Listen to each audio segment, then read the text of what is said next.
Be blessed. I'm Father Jeffrey Waldrop, and I am honored to be a voice of He who is the voice.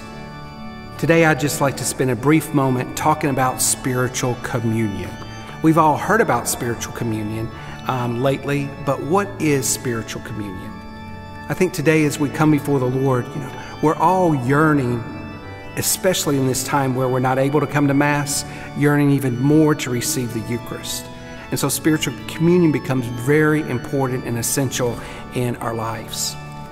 Pope Benedict, in his post-Synod apostolic exhortation on the sacrament of charity, he says this: even in cases where it is not possible to receive sacramental communion, participation at Mass remains necessary, important, meaningful, and fruitful.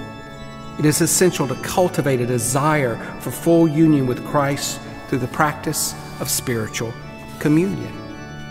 So what is spiritual communion? Basically, there are 4 steps in making a spiritual communion. First, you need to make an act of faith. You can do a traditional form of faith, or you can just make up and just tell the Lord of what your faith is, what it means. Then second, an act of love. Tell the Lord how much you love Him and how grateful you are for what the Lord gives you. So that's an act of faith, act of love.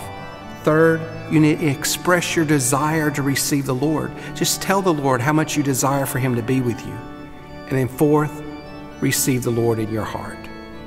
So that's 4 steps: an act of faith, an act of love, tell the Lord how much you yearn for Him, and then receive the Lord in your heart.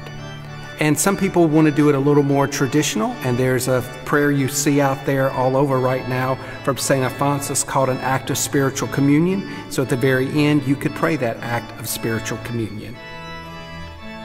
Making spiritual communion, it can take 30 seconds. You should make an act of a spiritual communion at least every day, if not several times a day.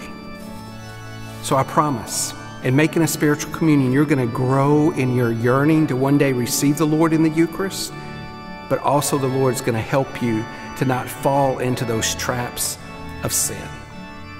May God bless you and your intentions as you enter into a spiritual communion with the Lord.